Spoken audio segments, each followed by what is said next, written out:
teach herbal first aid, and I teach people how to put together first aid kits, but my primary approach to first aid is to not use any kind of formally prepared things.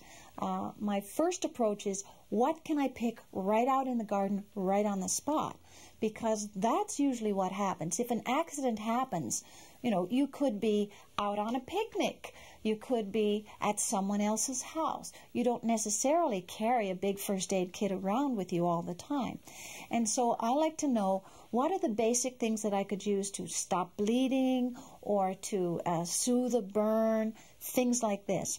So I want to go directly to the plants and use things that don't need a lot of processing or drying or putting them into tinctures or salves or so on.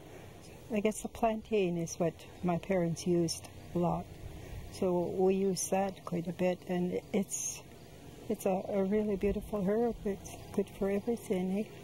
It's good for cuts, burns, or for stings, bee stings, for boils. You know, it'll burn out the whole thing. Eh? Like if you have it on there, and it'll just pull the boil right out. So it's quite a powerful herb, eh, that plantain. Call it Echinacea in our language. Eh? Yeah. The Latin name of yarrow is Achillea milfolium, and that's named for Achilles, who was a great Greek hero and a warrior.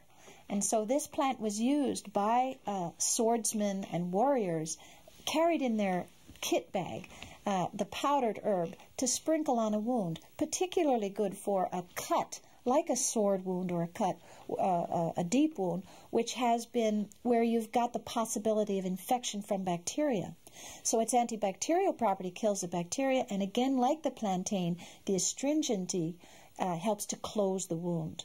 With a very simple first aid box, to give you an example, if we only had a small box, what herbs would I choose? One of them would be yarrow.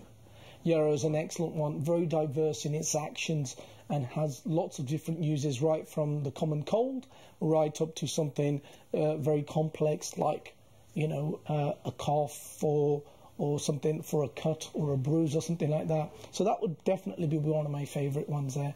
Another excellent one that could go into a first aid box is probably licorice. Licorice is another great one, you know, again, great for sort of coughs and cold, that type of thing, is an excellent one to use. Another one that's very close to my heart is garlic. Nature's antibiotic, they call it. So again, any sort of cuts or grazes, garlic, the paste of garlic can be used and is very, very effective. When I'm planning a trip, I have a tendency to pack Chinese herbs with me because I'm used to that system. And one of the things I would pack is Su Xiao Jiu Xin Wan, which is emergency for angina attacks, in case I meet someone along the way or who knows what could happen. And the other things I would pack is Bo Hao Wan, which is to help promote food in case you get food stasis from eating something that doesn't agree with me.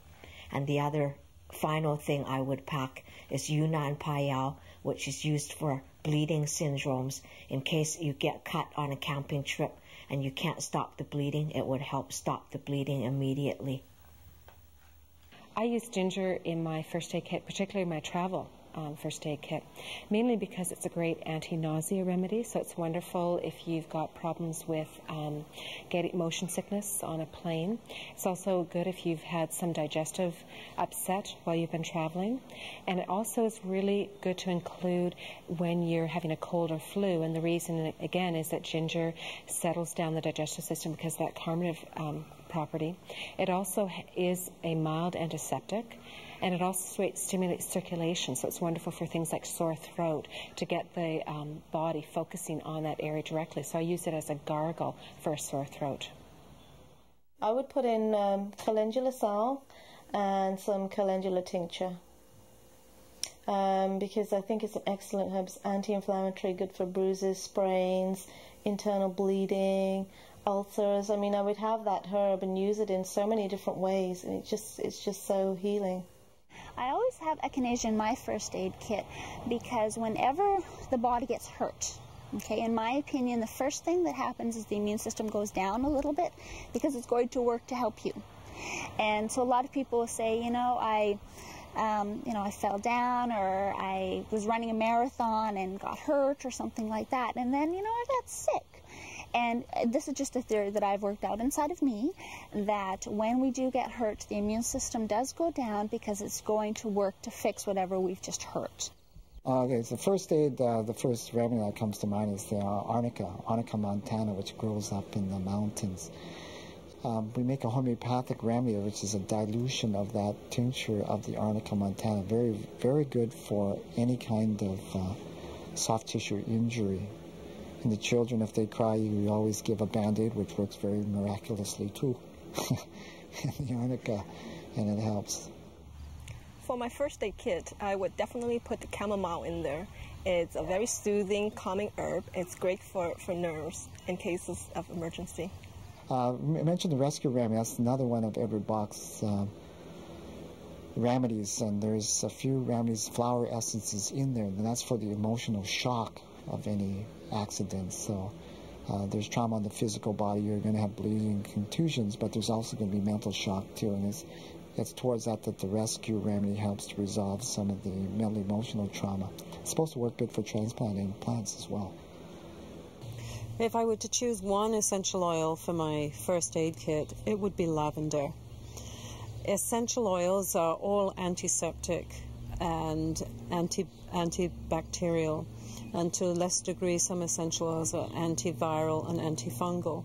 And lavender is my tops, its favorite. It's one of the oils that you can put undiluted on the skin.